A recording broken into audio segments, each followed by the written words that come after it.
अब मैं हूं आपके साथ हेमंत कुमार। नमस्कार, आपके साथ मैं पल्लवी रविंद्र सिंह। खाने पीने की चीजों में गंदगी परोसने की घटनाएं बार बार सामने आ रही हैं।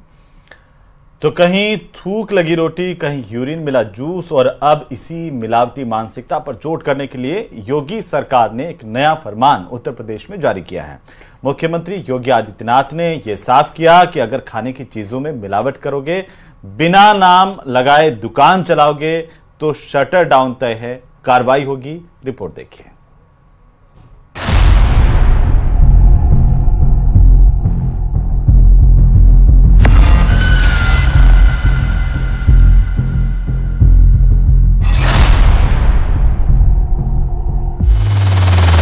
अच्छा है, यहाँ पे जो मिलेगा कम से कम वो हापुड़ वाला जूस तो नहीं मिलेगा ना, या थोक लगा करके वे रोटियां तो नहीं मिलेंगी, या तो शुद्ध मिलेगा जो भी मिलेगा।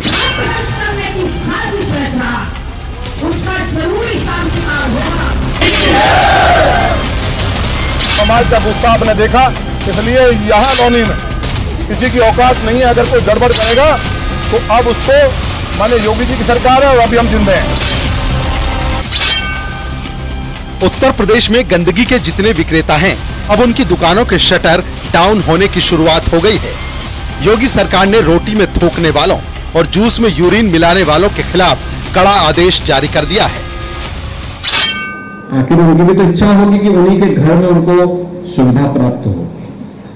और अच्छा है, यहाँ पे जो मिलेगा कम से कम वो हापुड़ वाला जूस तो नहीं मिलेगा ना,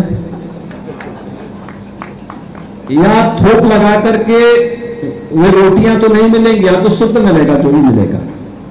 आज से 4 दिन पहले योगी आदित्यनाथ ने कहा था कि यहाँ जो मिलेगा शुद्ध मिलेगा, यहाँ न थूक वाली रोटी मिलेगी, न हापुड़ वाला जूस मिलेगा। योगी ने जब ये बयान दिया तो लगा कि उन्होंने ये बात सिर्फ गोरखपुर के उस रेस्टोरेंट के लिए कही है जिसका वो उद्घाटन कर रहे थे। लेकिन आज ये साफ हो गया कि प्रधानमंत्री मोदी की तरह मुख्यमंत्री योगी भी बड़े फैसलों के संकेत पहले ही दे रहे हैं।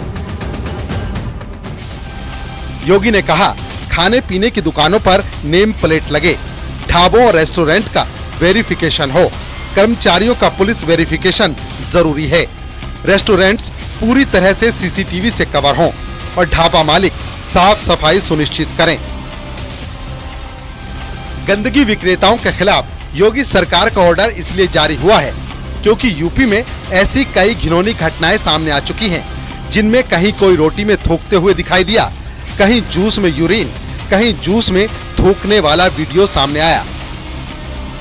ये तो बहुत पहले से होना चाहिए। आखिर जो ग्राहक है उसका अधिकार कुछ है कि नहीं है? जनता का अधिकार है हमारे लिए, जनता पहले महत्वपूर्ण है हमारे लिए, वो ग्राहक महत्वपूर्ण है। आखिर कोई चीज ले गया है, उसके खाने से उसकी तबीयत खराब हो जाती है, किसी के मृत्यु हो जाती है, तो जिम्मेदार कौन? वो पुलिस में कैसे शिकायत करेंगे जाके कि किसके यहाँ से क्या लाया जिसकी वजह से खाने से मृत्यु हो गई? अगर वो पूरी तरीके से जानकारी रहेगी कि कौन व्यक्ति विक्रेता कौन है, उसके यहाँ कर्मचारी कौन है, वो पूरी जानकारी के साथ पुलिस में FIR कराएगा। गरीब लोगों को प्रताड़ित किया जाएगा, साधारण ठेला खुमचा वाले उनको बेचारों को परेशान किया जाएगा, उनसे जो है पैसे वसूले जाएंगे, उनको प्रताड़ित करके उससे पैसे बांधेंगे, महीना बांधेंगे, ये काम करेंगे। तो मैं समझता हूँ कि ये तो और बुरा हाल है। ऐसी कई घिनौनी खबरों के बाद मुख्यमंत्री योगी आदित्यनाथ ने एक उच्च स्तरीय बैठक में कहा कि जूस, फल और रोटी जैसे खाने पीने की चीजों में गंदगी का मिलना बर्दाश्त नहीं किया जा सकता और खाने पीने की चीजों में थूक या यूरिन मिलाना बेहद विभत्स है। यानी अगर कोई दोबारा ऐसी गलती करेगा तो उसकी दुकान पर शटर और दुकानदार जेल के अंदर, ये तो तय है। Bureau report, news 18।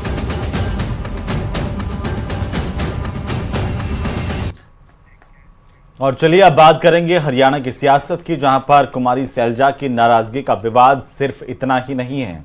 माना यह जा रहा है कि इसके पीछे की वजह हरियाणा का वोट बैंक भी है, और चर्चाएं तो इस बात की भी है कि इसी वजह से हर राजनीतिक दल कुछ भी करके इस वोट बैंक को अपने पाले में लाने की कोशिश कर रहा है।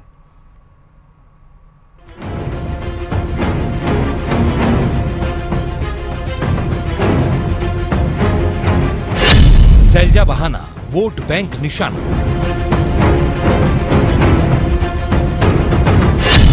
हरियाणा का वोट बैंक समीकरण। हरियाणा में पिछले कुछ दिनों में कांग्रेस नेता शैलजा की नाराजगी की खबरें बहुत सुर्खियां बनी। अलग अलग पार्टियों के बयान भी सामने आए, जिसके बाद सवाल उठे कि आखिर कुमारी शैलजा को लेकर बीजेपी के साथ साथ बीएसपी भी इतना उत्सुक क्यों है। दरअसल सिरसा से सांसद कुमारी शैलजा हरियाणा में कांग्रेस की सबसे बड़ी दलित चेहरा मानी जाती हैं और उनका दलित वोट बैंक पर काफी असर भी माना जाता है। हरियाणा में 8% पंजाबी, 7.5% ब्राह्मण, हरियाणा में करीब 21% दलित मतदाता हैं। राज्य की कुल 90 में से दलित समाज के लिए 17 विधानसभा सीटें सुरक्षित हैं, लेकिन दलित समाज का सियासी प्रभाव उससे भी कहीं ज्यादा है और माना जा रहा है कि कुमारी शैलजा के चुनावी कैंपेन से दूरी बनाए रखना दलित समुदाय में कांग्रेस के प्रति नाराजगी बढ़ा सकता है और हरियाणा में दलित वोटर किसी भी दल का खेल बिगाड़ने और बनाने की ताकत रखते हैं। ऐसे में कुमारी शैलजा अगर नहीं मानी तो कांग्रेस का चुनावी गेम बिगड़ सकता है, क्योंकि कांग्रेस जाट दलित समीकरण के सहारे ही सत्ता का वनवास खत्म करना चाहती है और यही वजह है कि बीजेपी से लेकर बीएसपी ने भी शैलजा की नाराजगी को मुद्दा बना दिया। माना जा रहा है कि कुमारी शैलजा की नाराजगी का कारण टिकट बंटवारे से भी है, क्योंकि कांग्रेस में हुए टिकट बंटवारे में हुड्डा खेमे को ही अहमियत मिली और शैलजा अपने 8 से 10 करीबी नेताओं को ही टिकट दिला सकी। इतना ही नहीं, वो अपने ओएसडी डॉक्टर अजय चौधरी को भी टिकट नहीं दिला पाई। ऐसे में हुड्डा खेमे के समर्थकों की ओर से की गई टिप्पणियों से शैलजा नाराज मानी जा रही हैं और चुनाव प्रचार से दूरी बनाए हुए हैं। ऐसे में बीएसपी और बीजेपी ने कुमारी शैलजा के बहाने दलित वोटों को साधने का दांव चला है। हरियाणा में कुमारी शैलजा का लगभग 21 सीटों पर बड़ा प्रभाव माना जाता है। पंचकूला, अंबाला, यमुनानगर, हिसार और सिरसा समेत 21 ऐसी सीटें हैं जहां पर शैलजा की नाराजगी पार्टी का सियासी गणित गड़बड़ा सकती है और ये सारी सीटें कांग्रेस की पारंपरिक सीटें भी मानी जाती हैं। सिरसा से ही कुमारी शैलजा इस बार लोकसभा चुनाव भी जीती हैं और इसी वजह से बीएसपी और बीजेपी सियासी फायदा उठाने के लिए कुमारी शैलजा को अपने पाले में लाने की कोशिश में हैं।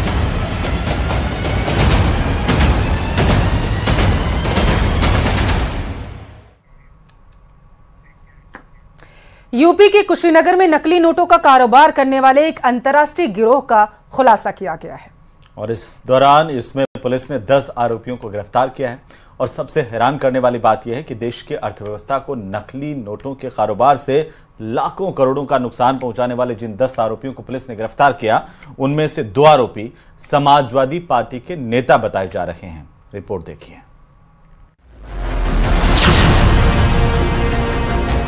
गुंडागर्दी इनकी पहचान थी, अराजकता इनकी पहचान थी। अगर इनके इतिहास के पन्नों को लड़ते हुए आप जाएंगे तो बहनों और भाइयों, काले कारनामों से इनका पूरा इतिहास भरा पड़ा है। अयोध्या से कन्नौज तक, संभल से कुशीनगर तक, लाल टोपी वाले नेताओं के काले कारनामे जग जाहिर हो चुके हैं। काले कारनामों से इनका पूरा इतिहास भरा पड़ा है। लाल टोपी है लेकिन काले कारनामों के लिए लोग जाने जाते हैं। लाल रंग में मत उलझिए, लाल रंग मां दुर्गा का है, लाल रंग सिंदूर का भी है। योगी बार बार कहते रहे लेकिन अखिलेश को यकीन नहीं हुआ। अब कुशीनगर से जो तस्वीर आई है, सपा अध्यक्ष को आंख कान नाक खोलकर देखनी चाहिए।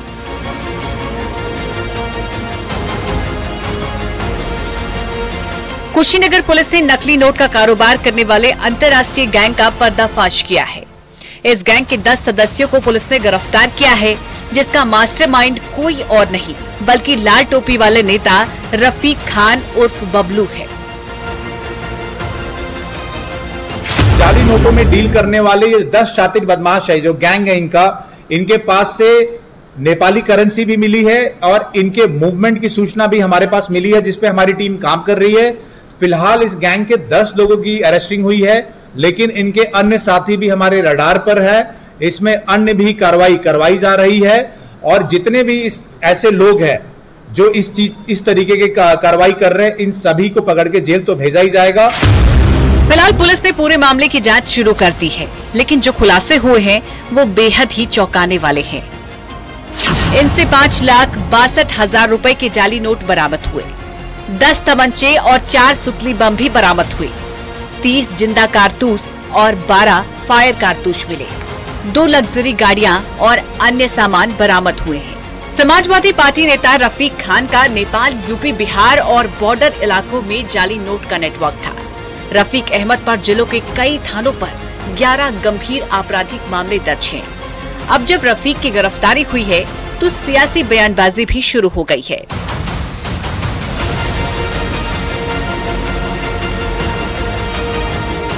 हर मामले में सपा नेता क्यों आ रहे हैं? अयोध्या में रेप कांड में सपा नेता, कन्नौज में रेप कांड में सपा नेता, मऊ के रेप कांड में सपा नेता, अब नकली नोट वाले में भी सपा नेता, हर काम सपा नेता करते हैं। दुर्भाग्य है कि ऐसे लोग धरती पर देश के दुश्मन हैं। किसी व्यक्ति का किसी केस में नाम आता है तो उस केस के तथ्यों के हिसाब से कार्रवाई होनी चाहिए। जिसका नाम आया है वो अपनी निष्पक्षता में, सफाई में जो तथ्य रखेगा उसका पुलिस संज्ञान ले, जो जितना दोषी उस पर कार्रवाई हो।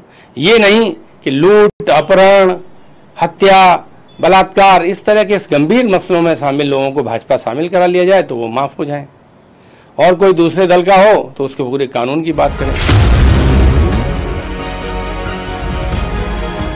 न सिर्फ रफीक बल्कि पिछले कुछ दिनों में मोहित खान, नवाब यादव, बहादुर पाल और जाहिद बेग की भी गिरफ्तारी हो चुकी है, जिसमें किसी पर रेप, किसी पर गैंग रेप तो किसी पर आत्महत्या के लिए उकसाने के आरोप हैं। और ये सभी समाजवादी पार्टी के छटे हुए नेता हैं जो अब सलाखों के पीछे पहुंच चुके हैं।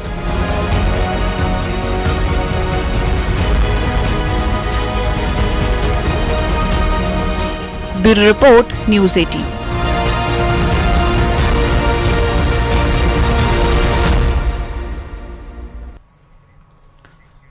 और अब बात महाप्रसाद की, क्योंकि तिरुपति बालाजी मंदिर में महाप्रसाद पर उठे सवालों के बाद अब उत्तराखंड में भी तीर्थ स्थानों में प्रसाद की जांच की मांग उठ गई है। और इसे लेकर बद्री केदार मंदिर समिति भी हरकत में आ चुकी है। तीर्थ पुरोहितों का कहना है कि प्रसाद की शुद्धता की जांच होनी चाहिए ताकि प्रसाद की गरिमा बनी रहे। रिपोर्ट देखिए।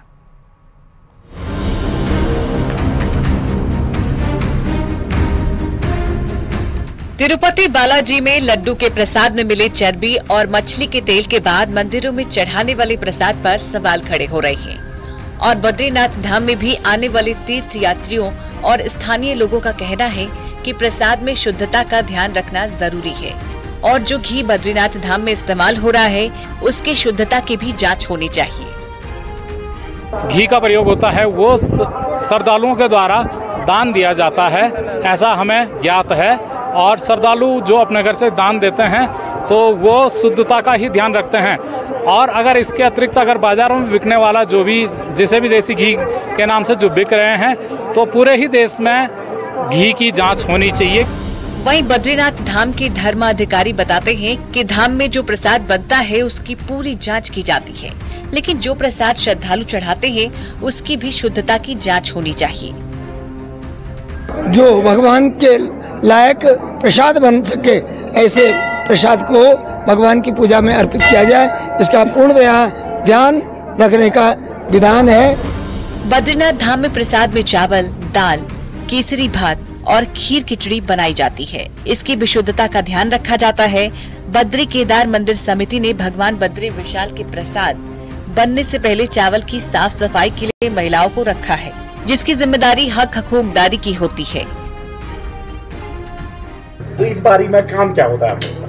इस बारी में यही है, भोग प्रसाद हमने वहाँ पे देना है, भोग मंडी में, बस। तो उसको आप चावल है, दाल है, उसको पूरे साफ करके पूरी सफाई के साथ वहाँ भेजे जाते हैं। तिरुपति बालाजी में प्रसाद को लेकर मचे बवाल के बाद उत्तराखंड के चारों धाम में भी प्रसाद की जांच की मांग उठने लगी है।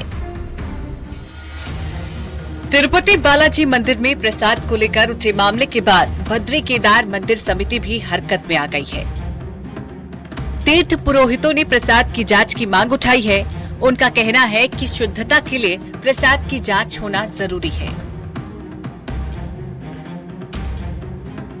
वहीं मंदिर समिति ने मामले को गंभीरता से लिया है ताकि प्रसाद की शुद्धता और गरिमा बनी रहे। इसी को लेकर बद्री केदार मंदिर समिति अध्यक्ष ने अधिकारियों के साथ बैठक भी की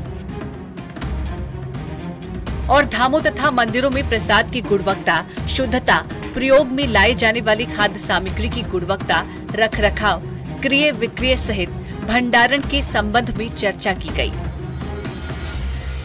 ऐसे तमाम मीडिया के द्वारा, तमाम समाचार के चैनलों के द्वारा सुनने में आ रहा है कि सरकार तिरुपति बालाजी में जो भगवान का जो भोग लगता था उसके साथ जो है शासन के द्वारा, वहाँ के स्तरीय कर्मचारी के द्वारा जो मिलावट कर दिया गया है वो सरासर सनातन धर्म के जो है विपरीत है। और मैं सरकार से हमें ये भी संदेह हो रहा है कहीं ये व्यवस्था केरल में भी न हो जाए, क्योंकि जो प्रसाद बनता है वो प्रसाद नीचे से बन के आता है, उन डिब्बियों में क्या है, उस प्रसाद में क्या मिला है, हमें इसमें संदेह है। यानी प्रसाद की शुद्धता को लेकर देश भर में श्रद्धालु और मंदिर समितियां अलर्ट हो गई हैं।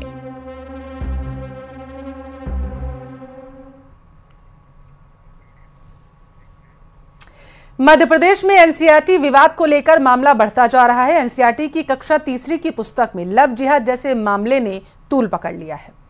तो वहीं बागेश्वर धाम के पीठाधीश्वर पंडित धीरेन्द्र कृष्ण शास्त्री ने कहा कि अबोध बच्चों के मन में बचपन से ही गंदे विचार भरे जा रहे हैं। उन्होंने सवाल उठाए कि क्या अहमद के स्थान पर अविनाश, आदर्श, आकाश जैसे नामों का इस्तेमाल नहीं किया जा सकता है। रीना ने अहमद को ही पत्र क्यों लिखा, रिपोर्ट देखिए। दुर्भाग्य है, चिट्ठी का पाठ्यक्रम बच्चों को सिखाने के लिए अगर जोड़ना ही था तो अहमद की जगह अमर भी क्या हो सकता था। बाबा नाराज हैं। इनकी नाराजगी की वजह है एक चिट्ठी जो रीना ने अहमद को लिखी है। बाबा क्रोधित हैं। चिट्ठी आकाश को भी लिखी जा सकती थी, आखिर अहमद ही क्यों? यहां जिस चिट्ठी का जिक्र हो रहा है वो डाक से भेजी गई कोई असली चिट्ठी नहीं, एनसीईआरटी की एक किताब का चैप्टर है जिस पर विवाद खड़ा हो गया है। किताब में छपी चिट्ठी की शिकायत पहले भी की जा चुकी है और अब बागेश्वर धाम के पंडित धीरेन्द्र कृष्ण शास्त्री भी भड़क गए हैं। देश का दुर्भाग्य है, चिट्ठी का पाठ्यक्रम बच्चों को सिखाने के लिए अगर जोड़ना ही था तो अहमद की जगह अमर भी का हो सकता था, आकाश भी का हो सकता था, अविनाश भी का हो सकता था और आदर्श भी का हो सकता था। अहमद ही क्यों रखा गया? क्या प्रायोजिक तरीके से तुम हिंदुओं की बेटियों को इन अहमदों के चक्कर में पड़वाना चाहते हो? एनसीईआरटी की किताब पर पंडित धीरेन्द्र शास्त्री ने और भी कई बातें कही, लेकिन ये जान लीजिए कि माजरा है क्या। एनसीईआरटी की क्लास 3 के सिलेबस में पर्यावरण सब्जेक्ट का एक चैप्टर है जिसका टाइटल है चिट्ठी आई है। इसमें चिट्ठी की कहानी बताई गई है, कैसे वो डाकघर से निकलती है और कैसे लोगों तक पहुंचती है। उदाहरण के लिए चैप्टर में एक चिट्ठी भी है जो रीना ने अहमद के लिए लिखी है। इसी चिट्ठी पर विवाद खड़ा हो गया है। छतरपुर के ही राघव पाठक नाम के एक शख्स ने पहले इस चिट्ठी पर आपत्ति जताई थी और अब पंडित धीरेन्द्र कृष्ण शास्त्री ने भी किताब में छपी चिट्ठी पर कड़ा ऐतराज जताया है और लव जिहाद को बढ़ावा देने वाला बता रहे हैं। चिट्ठी लिखती है जो छापा गया वो लव जिहाद को बढ़ावा देने वाला पाठ्यक्रम छापा गया। उसमें छापा गया है कि हम आपको सबको बता भी गए, चिट्ठी आई है 17 नंबर पेज पर एक पाठ्यक्रम जोड़ा जिसमें चिट्ठी का फोटो लगाया। अहमद तुम बताओ तुम कैसे हो? हम सब दोस्तों को तुम्हारी बहुत याद आती है। आशा है छुट्टियों में तुम अगरतला आओगे। सभी बड़ों को प्रणाम, तुम्हारी रीना। पंडित धीरेन्द्र कृष्ण शास्त्री ने किताब को फौरन बंद किए जाने की मांग की है और ये पाठ्यक्रम को भारत सरकार जल्दी से बंद करे, सभी किताबें तुरंत वापस करवा है। इसको बदलवाकर अहमद की जगह आदर्श, अवनीश, आकाश, आदेश इन नामों का प्रयोग किया है। तो चिट्ठी आई है और विवाद लाई है। इस चिट्ठी विवाद में अब पंडित धीरेन्द्र कृष्ण शास्त्री भी कूद पड़े। NCERT किताब पर लव जिहाद को बढ़ावा देने का आरोप लगा। नरेंद्र परमार, न्यूज़ 18, छतरपुर। तो वहीं काशी हिंदू विश्वविद्यालय के एक रिसर्च में बड़ा खुलासा हुआ है। यह रिसर्च मंगोलियन आक्रमणकारी चंगेज खान के DNA को लेकर के किया गया है। दावा किया गया है कि पड़ोसी मुल्क पाकिस्तान में 40% से ज्यादा जनजाति और दक्षिण एशिया के पुरुषों में चंगेज खान के अंश जो हैं हजारा जनजाति में पाए गए, लेकिन भारत में चंगेज खान का कोई वंशज नहीं है। समझिए रिपोर्ट में आप।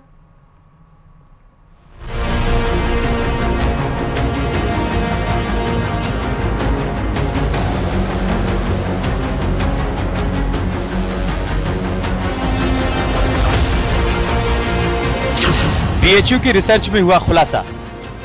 वाराणसी स्थित काशी हिंदू विश्वविद्यालय की एक रिसर्च में बड़ा खुलासा हुआ है कि रिसर्च मंगोलियन आक्रमणकारी चंगेज खान के DNA पर आधारित है, जिसमें दावा किया गया है कि पड़ोसी मुल्क पाकिस्तान में 40% हजारा जनजाति और दक्षिण एशिया के पुरुषों में चंगेज खान के अंश मिले। भारत में नहीं कोई चंगेज खान का वंशज। भारत में अभी तक की रिसर्च में ऐसा कोई भी तथ्य सामने नहीं आया है, यानी भारत में चंगेज खान का कोई वंशज नहीं मिला है। बहुत बड़ा रीजन चंगेज खान था। अभी इंडिया के लगभग 12,000 सैंपल एनालाइज किए जा चुके हैं, लेकिन उसमें एक भी सैंपल जो है वो चंगेज खान का जो हैप्लोटाइप है या चंगेज खान का जो वाई क्रोमोसोम है वो कैरी नहीं करता। और भी सैंपल्स जो कश्मीर के हैं, लद्दाख के हैं, लगभग 5,000 सैंपल, उनकी एनालिसिस जारी है। पाकिस्तान की जनजाति से मैच हुआ DNA। मंगोलियन आक्रमणकारी चंगेज खान के DNA पर आधारित इस रिसर्च में 9 देशों के 25 वैज्ञानिक शामिल हैं, जिसमें 2 भारतीय वैज्ञानिकों ने अहम भूमिका निभाई। बड़ी बात यह है कि काशी हिंदू विश्वविद्यालय के जूलॉजी विभाग के 3 वैज्ञानिक ज्ञानेश्वर चौबे भी टीम में शामिल थे, जिन्होंने चंगेज खान के DNA पर रिसर्च किया। उन्होंने बताया कि वर्तमान में चंगेज खान के DNA में पता चला है कि उसके DNA वाले लोग मुख्य तौर पर चीन, कजाकिस्तान, ताजिकिस्तान, तुर्कमेनिस्तान और उज्बेकिस्तान में रहने वाले। साथ ही पाकिस्तान के हजारा जनजाति के लोगों में DNA मिला है। ये DNA कब फैला, इसके लिए मॉलिक्यूलर क्लॉक की मदद दी गई। इनमें खास तरह के DNA के फैलने का समय 1200 ईस्वी के आसपास मिला है। फिलहाल पूरी रिपोर्ट में लद्दाख के 5,000 लोगों के DNA सैंपल पर रिसर्च अभी जारी है।